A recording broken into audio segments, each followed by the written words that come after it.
You guys just ignoring me? No. No, So it's sad. not working. So sad. We would never do that, girl.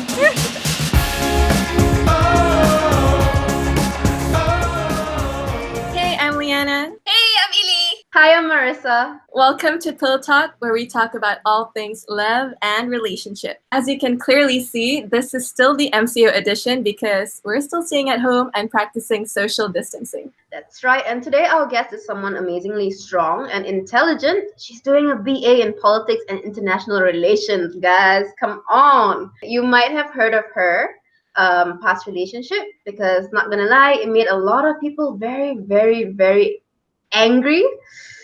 I'm still angry about it, but well, we're gonna get her to talk about it. Drum roll, please. This is Sherry Amin. Hi, Sherry. guys. Could you please introduce yourself? Hi, I'm Sherry Amin. I was waiting for that the entire time. Everyone was going through their role, and I was just like waiting my turn. So, okay, I'm currently studying in London. I'm doing my BA in politics and international relations. I guess you could say I work as a social media influencer. I do a lot of events, and then I have a lot of talks coming out, which is really exciting. Relationship status wise, I'm staying single for the time being. I have to, focus on myself, build myself up as a woman, and then I'll think about taking care of another man. We'll see. Wow, Sherry. Yeah, actually, though, we've all seen your stories and your Instagram posts actually about abusive relationship.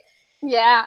And you know what? Our last guest, Mawar, she was also talking about pretty much the same thing. You know, everybody goes through basically the same things, and I'm so happy you guys are sharing this story. It's honestly very inspiring. Thank you. It wasn't easy. It was really uncomfortable I think it's still a bit uncomfortable, but I'm trying to get myself used to it because I think it's bigger than me. I think it's better to help other people who are in the same position. Yeah, listening to your story, I think it's so brave that you're opening up about it, and it's definitely going to help a lot out there. So you talked about all that already, right? And now that you're past all that situation, what is your current focus in life right now? You talk about loving yourself, right? Hell yeah. It's definitely, I feel like there's a very big correlation between the abusive cycle and self-love. Sometimes when you lack it, you allow yourself to be very vulnerable to people who want to take advantage of you. So after realizing the connection there, I spent so much time really actually understanding myself, listening to myself, telling myself what I really want. So that's basically where my focus is for the next year or two, is just building the life I want for myself, and then I'll see if I want to add someone in later on. What are some of the things or projects that you're currently involved in or focusing on? I recently just started working in nonprofits. So I'm getting introduced into the world of conservation. So I wanted to do something about domestic abuse for the longest time. So now I have a talk, I think in October at Inti College, talking about domestic violence and mental health. Either way, as on my own, I'm trying to raise money for WAO, which is the Women's Aid. Is it Women's Aid Organization? Yep. So yeah, because they helped me a lot when I was in the situation. I didn't know the legal aspect of what you could do to protect yourself, and that was the only way I learned. And now their call-ins have grown so much in MCO. I think it was triple or 4 times the number it was before. And they can't handle the amount of calls, so now they need financial support. So I'm trying to raise money there. That's amazing. Oh my gosh. Thank you. So when you mentioned how you've managed to focus more on yourself and understand yourself more through this. What are some of the things that you do that's your way of saying to yourself, okay, I love me, I'm going to do this? For the longest time, I think growing up, I didn't understand what self-love looked like. I thought it was giving yourself things, thinking you deserved it, which is basically entitlement. If you didn't actually work hard for it, I just feel like sometimes we can misunderstand the two. So you end up treating people badly because you feel like you're entitled to it. But self-love really is just giving yourself the life that you want. And in abusive relationships and toxic friendships, you basically kind of put yourself below another person. I am a textbook people pleaser, so I spent a lot of my life always wanting to make everyone happy, and then I kind of forget about myself. I think a lot of men can get insecure with a woman who knows what she wants. So I didn't understand that in my relationship. I thought that it was just that I was too complicated. I thought I was too much for a person. Guys are egoistic. They won't tell you directly. So he kind of made up this whole narrative of okay, well, I want a simple girl. I want a girl that will be with me all the time, that would be okay with just living her life with just me and not have too many friends, not have too many things. But I realized later on it was just his insecurity of me meeting new men. He would accuse me saying, if you would go to work, what's to say you won't cheat on me with someone there? And I was just baffled. I was like, but I'm going to work for work. And so I skipped out on auditions. I missed interviews. I was giving up a lot of big events that would have made me so proud of myself if he wasn't in the picture.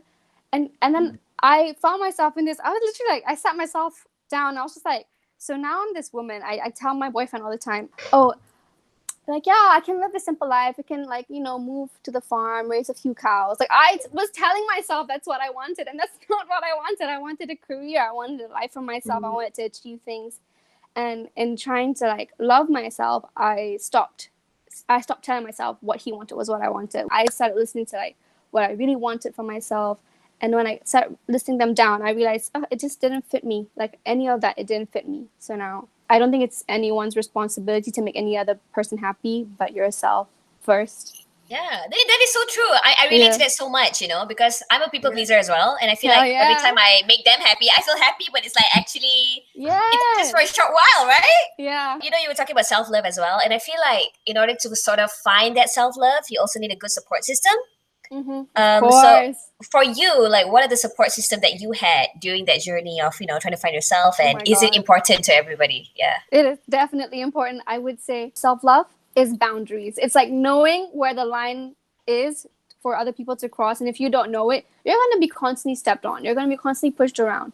And that is literally the most attractive thing to toxic and abusive people. Like, because they know they can manipulate you. So you end up falling for it. And it's like manipulation is a very insidious thing. I think that's what is so scary about abuse, is that it's so subtle. And with a support system, it was really hard because abusers and manipulators, they tend to be isolators. They tend to, like, be really intelligent with removing people from your circle, removing people around you. So I think that's a really big red flag. With a support system, I also had to, like, remove a lot of bad friendships that I felt like were not serving me well. I mean, they're probably good people, and they probably didn't have bad intentions, but if they didn't help me love myself more, I don't think they really had a place in my life. And I genuinely believe when it comes to friendships, bless you, if a friendship is good for you, they will always be there, no matter what you do. But, like, if a friendship doesn't serve you anymore, I feel like it will dissolve. And with family and friends, it's also a version of self-love, like you said. It's a reflection of how you value yourself. So you have to have people that value you. Yeah, that's so deep. That's deep, yo. So deep. Yeah. And, like, the fact that you were talking about how it's important to put ourselves first, right? Yeah. But sometimes when you're a people pleaser, you want to give all the love you can to those. Do you ever feel like you're drained because of giving people all the love that you can give? Okay, there's this thing called energy leaks. I don't know if you guys have heard of it, but it's like basically when you realize you're really tired all the time, you don't know where it is, you have to find the source. And a lot of time the source are relationships and friendships. So once you look there, you realize, okay, wait, is this person draining me too much? Like, why do I feel tired when I talk to this person? Why do I feel tired when I have to entertain this person's needs? But it's usually because that connection is self-serving for that one person, and for you, you're just giving love, but they're not reciprocating it, so that it drains you. I think that's the biggest drain for me is people, and I think finding a balance of a social life and a like, not to say a hermit life, but like but like life time for you. I think, like, it's something that I learned to do recently, but it's like meditating and just taking time out where you just sit down and you just reflect, like, am I good? Do I feel good? Is she good to me? Is he good to me? And then you just, like, realize a lot of things that you pack subconsciously. And yeah, when you do that, you become more self-aware of the connections that you have that drain you. And then it's not about cutting people off. Sometimes you have to be ice cold if they're just plain rude, but sometimes it's just learning the balance of, like, how much you give and how much you keep to yourself. Yeah. Okay, so basically, like, there's this comedian, his name is Jigsaw. He was basically, during his stand-up, he was saying that, you gotta love yourself like 100%. Because if you love yourself only 30% and you meet somebody who loves you 40%, you're gonna think that's the best love in the world. Hell yeah, what the hell? But Yeah, right? So you gotta love yourself 100% so that somebody that you meet has to love you 100% or more, girl. Yes! Yeah, why didn't anyone tell me this? What the hell?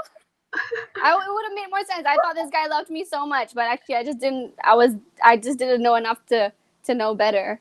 Okay, so now we're gonna play Never Have I Ever, but the Ramadan edition, so we're not gonna drink anything. Instead, we have something better. Ding, ding, ding. We're gonna put lipstick on our faces. So the rules are basically we're gonna ask you the questions, and if you have done it, you're gonna have to draw on your face. But of course, putting it on your lips is like we do it all the time. Instead, we're gonna put it on different parts of our faces. So everywhere but the lips. Okay, so we get to decide who puts where. So you don't get to choose like, oh, I'm just gonna put here and look pretty. So let's not do that. We're just gonna be like everywhere. Okay. So no cheating. You have 2 seconds to answer. Is everyone ready? Yes. Oh my goodness. Here we go, guys. Be honest, okay? Never have I ever tried to cut my own hair. You know what? I'm just gonna go with this now. Yeah. I would cut my Barbie doll's hair, thinking that the doll would grow it back, but never my own hair. So never have I ever guilt trip or get guilt trip by my partner just to avoid a breakup. Well, not me though. Not me. I went through it. What the hell? That's my life story. That was yep. Yeah. I just did like a triangle, like I don't know what it is. Battle scar. Okay. Never have I ever dated my friend's ex. Oh my gosh. Really? Girl code, okay? Yeah, girl code. I've had friends' exes try me and think that was a possibility, and I was just like, huh? No way.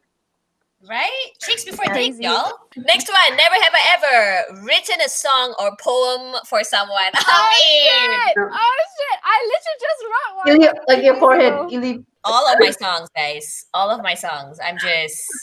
I'll do the same one.